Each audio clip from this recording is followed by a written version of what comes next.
just jump right in and ask you what led you to this show. I know you kind of mentioned a little bit about, you know, the different pathways to dance and that not necessarily going the way that you wanted, but is there anything else in addition to that led you to the creation of this show? The last audition I went to, I was like, I'll be okay if I never go to another audition. And, you know, I just didn't, I just wasn't feeling auditioning for people, and we have all these resources to make our own, and I've always been such a leader, natural leader, and it was something about like going in front of people and waiting for people's approval to be able to start something. Yeah. And I wasn't dancing anymore. I didn't know, you know, what I wanted to do, and I knew I needed something more. I knew I wanted to be on TV and be like on The Real. The Real was like my show that I liked. At first it was Tyra Banks' show, and then it was The Real, and of course I look up to Oprah. But then I was like, realistically, I got to audition for that. You usually have to have a background of a certain career to be able to be looked at to be one of those hosts. Yeah. So that's why I thought like, oh, if I'm a dancer, if I do something, at least dance or something, then I'll have some kind of background to be able to be on a real TV talk show. However, I do think TV's going out now. Now that I've joined the world of YouTube, I've seen these people start their own thing. So I got into YouTube because the guy I'm with told me about like, oh, let's try YouTube and look at all this stuff. You could do your own videos. And, you know, he also was a striving force of like start your own. And now I'm like, I watch YouTube more than TV, and I have some favorite people. Maybe I won't say because that may throw me under the bus. They have my like alter ego, and they talk some smack, so I want to keep it, you know, keep it cool over here. And I saw people that were regular people that didn't have all the frills and stuff, and I saw them like just starting something, and then I saw like, I was like, people are millionaires for these videos? You know, it could or could not happen, but it was a way for me to have a voice. We have it easier now, and I didn't want to have like the talk show where it's like everybody has to be famous and have a certain resume. I just don't want this to look like Instagram, and Instagram is where you put your highlights on there, and you never really see any low points. I definitely want to see the high, middle, and low points. And I was like, so this is a show that I don't want to look like Instagram posts. So what is the vision for the show? The vision is honest conversation, and I do want to have fun too, and I want us to laugh, and I don't mind if we cry some. And the vision is for somebody to connect to one of the guests, or maybe connect to me and learn something and grow and know that they're not alone. Maybe be inspired. Okay. So the viewers can expect authenticity. Yes, and hopefully some laughter.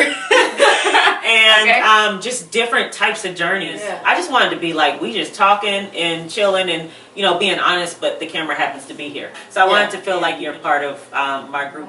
Inclusion. So, yeah, inclusion. That's really good. Yeah, exactly. I like that word. I like that. That's really good. What kind of guests should we expect? Well-rounded guests, different types of people, different races, different careers, different struggles, and just bold people, honest people, and nice people. I only want good people in here because this is also my home, so you know I want good energy and spirits here. I want people that are still going through their journey right now. I don't want the ones that have already seemed like they made it. Everybody's still going through a journey anyway, but I want the people that haven't quite reached there yet, because that's who I am. I find it realistic when it's people that are still searching a little bit, still struggling through and kind of starting to get there, but maybe not. So that's the type of guests and the type of audiences that I expect. People that are like me, that have not had it that easy, you know? And not like me all the way, but in the fact that they haven't had it that easy. And people that are not scared to express that stuff ain't right. You know? In your past, what difficulties, what were those things, if that makes sense, that fueled the fire to create this project? That was one of the things too. It was like, well, you're not really ghetto enough. You're a little too pretty. Well, you're not pretty enough. You're not light enough, you know. And it was like never enough. You know, that whole thing, I don't want to, I could go forever about that, but the struggles of just never quite getting there. And then when I would get like I would get to a certain point, and then I would get like knocked back, and it would feel like I would just flatline. But I kind of like, are you teasing me? Like, what the heck, you know? Because I'll get like something cool, and then it flatlines, and I'll be like, okay, now this is the time, and it's about to start going from here, and then I'll flatline. I got this commercial agent through an audition, and I was like, oh, this is great, and he's so awesome, and it didn't quite work out that way, didn't get the auditions I thought, And that was a big step that I made for myself. I remember the date. It was this year, and it was March 29th, and I actually said, I'm going to actually drop my agent. And that is a difficulty that I had to get over, of not having that security and not having that, like, thing to say, I have an agent, you know? And it was cool and stuff, but it's like, what good is it doing you if he's not finding you the stuff that you want? And I think he found me to be, like, I would have been good for acting and stuff, but I didn't want to learn them lines, and I got this book of like all these lines that I was supposed to learn, and I was like, this character don't even seem like she black, and it was like an open call, and I done learned about these open calls with dance. I know what I'm being set up for. I was kind of like, you know, this is taking away time from stuff that I could do for myself. These are the kind of ins and outs that I want to get with some of my guests too, to talk about like how things seem really cool, but when you're really into it, you're like, oh, this is actually another open call, and they actually already know who they're going to book, and this is how things go, and we actually are looking for somebody that looks this way. Like, I want people to learn like the real ins and outs of everything, and some of the stories, the behind the scenes stories that we don't see. And if people don't live here, some people be like, ooh, they making it big, they in the background of this show, and I'm like, do you know how much background artists make?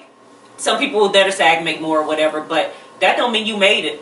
You know, so not at all. Even if you book one thing, and people doesn't mean from you make it from home may say, "Oh, that's great," and I mean it is still. But then in the scheme of things, when you're out here, the real world is like, I haven't gotten anywhere, you know, where I want to get. So those are the kind of things that I want to reveal to people, the things that people don't talk about. But yeah, those are the difficulties that I've had to get through. So I dropped that agent, and then I had to get through the difficulty of doing my show the way that I want to. As somebody that loves me very much was like, just do your own videos every day and do it by yourself, and it wasn't what I wanted, you know. And then it didn't turn out the way I wanted, and it didn't get the outcome I wanted, and I didn't have the passion that I thought. So this is why I wanted to do a talk show. So I'm like, just go straight to what you want to do. Now I'm just like, trust your gut, and that's been my theme for the past few weeks. Do what's best for you, because you don't have to always do what everybody says. Like, look it up and trust yourself and know that you can do it on your own. So that's good. That's a good that's point. what I'm doing here.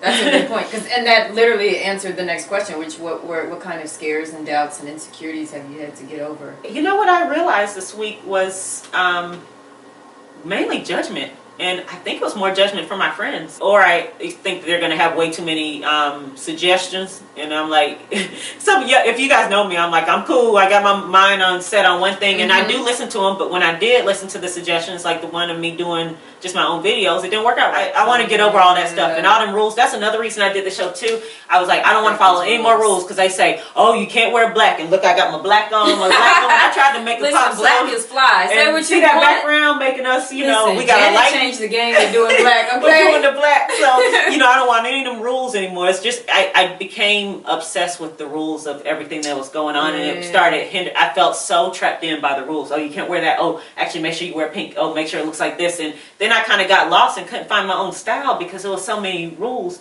I did like the structure of it when I was doing like more commercial stuff of like knowing like what kind of stuff to wear. When it was dance, it was so like really find your own individual unique style, and it was harder for me.